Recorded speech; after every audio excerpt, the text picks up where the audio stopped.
Sorry. My name is Brandon Lee. I am the visual manager for Bonobos. Before that, I was with Ralph Lauren for about 6-7 years in various positions doing visual work. And then right before that, I was with Barney's doing windows. So I would say if any of you guys are familiar with Bonobos, we're really new. And in the last like 5 months, pretty much since I've joined, we've opened like 5 more stores. We have like 15 now. And actually, the existing 10 stores look completely different than like the 5 or 6 that have landed now. And so my favorite display, more as not necessarily display, but like overall aesthetic, is our newest store we just opened up in Brookfield, which is the new development in World Trade Center on Thursday. So if you ever have a chance, go look at that store. That as a whole is probably what is my favorite of what I'm just doing at Bonobos. Hi, I'm Denise Foley. I work for Montclair. I'm the visual manager for now North and South America. We have about, we're at 11 stores now in the US. So USA, Canada, and Brazil, soon to be 16 stores. We're growing very, very fast in this market. We're a European brand. Started out as a French brand. It's now owned by an Italian company. So we are Milan-based, and all of my direction comes from Italy. I have things made and produced here in the States, and opening stores and traveling like a crazy woman. Hardly ever in New York anymore. But it's a great brand, huge growth. We do pretty intense windows, and we change them quite a bit. That's the one thing I can say about Montclair. As a brand, they put a lot of money and expectations into the windows. As a brand, we have a similar aesthetic happening globally. So whatever windows I'm putting in here in New York, you'll more than likely see in China, Japan, and throughout Europe. So they're very much about controlling the brand image and about having a similar aesthetic throughout every store. That said, my favorite windows, it's gonna be a hard one. We did these cool windows maybe the second year I was there, where it was supposed to mimic the inside of an old plane where you were almost like skydivers jumping out. Where we did, it was a perspective, so you had mannequins lined up on either side. A lot of metal, they were kind of elevated up like this above the floor. The floor itself was a light box with a sky print, and then the back wall was a 3-dimensional vintage fan that actually moved. They were intense. They were intense to build. They were intense to install. It was very expensive, but they were pretty cool. One of my favorites. Yeah. Hi, I'm Shatayla, and I was most recently the visual merchandising manager for Old Navy at the 34th Street location. Before then, I was with Love Culture for a while, and I have also worked with Nordstrom as well. And I'm at the store level. I love being in the store. My formal training, is corporate, but I love the action of putting in place the windows myself. And my favorite window, I think my favorite campaign in general was probably our most recent Fall in Love campaign. This huge display on the 34th Street entrance of our store, and it was a young lady and her family, her husband and her son, but it was just very family oriented. It made you feel very warm. And in the window we had children looking like they were playing, and on the other side we displayed the clothing that they were wearing. So it was, like I said, it made you feel like, oh, like you're at home. I loved it. Excellent. Thank you for indulging me with your favorite displays.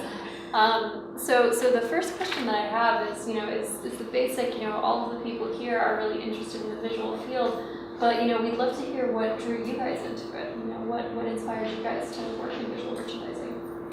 So for me, like growing up, I didn't really, like going to college, I was an English major at University of Michigan. I grew up like always doing like little creative projects.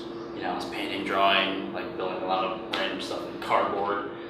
Then I always knew I liked fashion, but I was like, I don't think I'm going to be a designer. So it was like, I knew what I liked, and I ended up being an English major because at the time I wanted to be a writer. But upon getting about to graduate, I was fortunate enough to have an internship doing window display for Barney's. And eventually that led to a full-time job. And I remember somebody we shared in common, Zach, who's my boss at the time. My boss at the time there, he was like, well, what do you want to do for your first display? He was like, you can do whatever you want. I was like, all right, I like cardboard. He was like, make something out of cardboard. Base it around that. And I ended up making this like 7-foot tall cardboard flower, basing it around that. And then I knew at that moment, that was like my very first display thing, my very first official display job. And I was like, this is like, I found an avenue, a career where my kind of hobbies actually had a path. And that path was like being like really creative with your hands, spontaneous, and like just using garbage to make it into gold. That was like, and at Barney's at the time, that was a little while ago, that was highly regarded because one, we didn't have any money too, which you'll find. But that's like what people like, and that was the humor of it, and that really drew me in as I was like, this is a career where I can make high-end display from garbage, and I thought it was really fun. Well, I sort of fell into it, to be honest with you. Originally I went to school for business with a minor in fashion. Knew I loved the fashion business. I ended up working in retail for a while, worked on the buying side for a while, which the numbers part, the spreadsheets, all that I hated. And it was a small company back in Massachusetts, which is where I grew up.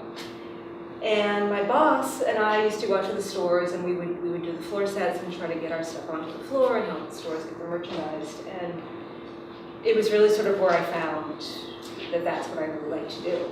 And she had gone to FIT years before and had suggested to me, she said, you know what, this is really kind of the way you should go. So I went back to school, went to FIT for display and exhibit, which is what it was called at the time. It wasn't visual merchandising, it was just display, and loved it. And I was lucky that I had someone who really kind of mentored me and pushed me in that direction. But yeah, I moved back to Boston, worked for Lord & Taylor, doing the interiors and the windows in that store, worked for the company for a very long time, ended up here in New York for a few years doing the windows here, and then sort of evolved. I've worked at Bloomies, I worked at Bergdorf's, and now ended up at Montclair. So it's an interesting industry. You find a lot of people sort of from different walks of life, and I think different creative paths kind of find their way there. Well, for me, I was pre-vet. I was destined for UM. Yep. Nobody could tell me different. I was going to be a veterinarian. I was going to save all the puppies' lives in the world. And on the side, I was like, well, I just want to get a little retail job, work at the mall, make a little extra money, put gas in my car.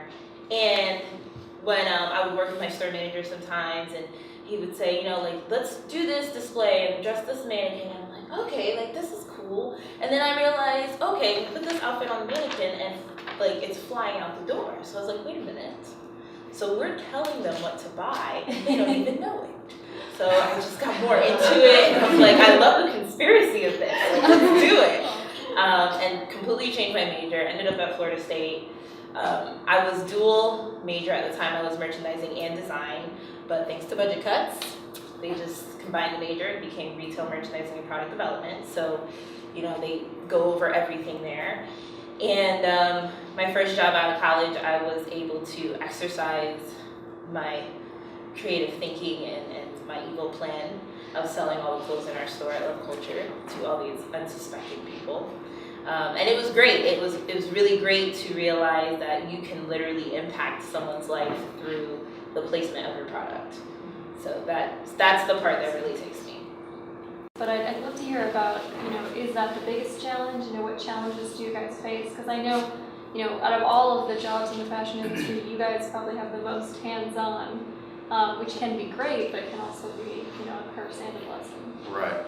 So I think the budget thing, there's one huge challenge. Budget is kind of that comes case by case. The budget is like, I've worked for, like I was saying, Barney's, there's no budget. Ralph Lauren, there is a budget, but it's very, it's like you have a budget, but then you're expected to make something 20 times more than that. So it feels like you don't have a budget. And now I'm back to no budget again. You always find a way to deal with that. It is a constraint, but I would say more so than that for me, across the years I've been doing this, is that if you think about like how people shop, like when I shop, if I walk into a store and if it's dull, if it's the same thing, you know, you see all over and over again, it's like, it's not inspiring to shop. But if I go in and I'm seeing something new, seeing, you know, like a hint of freshness to it, then that inspires me to shop.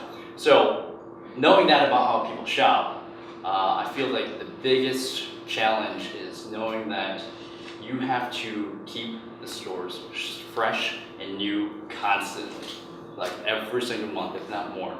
And that is the challenge, is like you have to be organized, you have to time manage, you have to plan months in ahead. And that for me is the biggest challenge, is knowing that you have to, because the product is flowing no matter what, monthly it's gonna be there, you have to do something about it.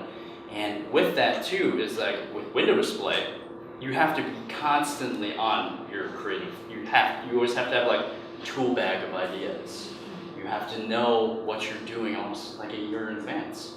And that's a big challenge, because for me, like when I was growing up, I was like, whenever I had a weird idea, I would just like do it. And I don't know where the ideas come from, but now being in this kind of path that I'm in, you're almost forced to be creative on a monthly basis. And the way I kind of challenge that is like, I'm always taking pictures of things I like.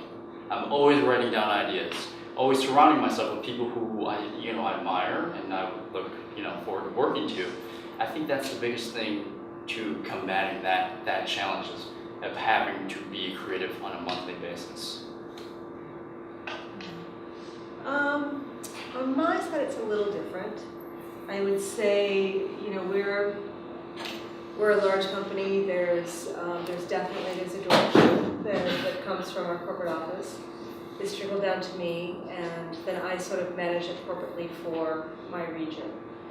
So within that, we're doing, every 3 weeks, we're doing changes. So with us, we never put everything that we own on the floor, which for me, the challenge becomes, it's what the creative team wants, and then what the people who are managing the sales budgets and are looking at the numbers want.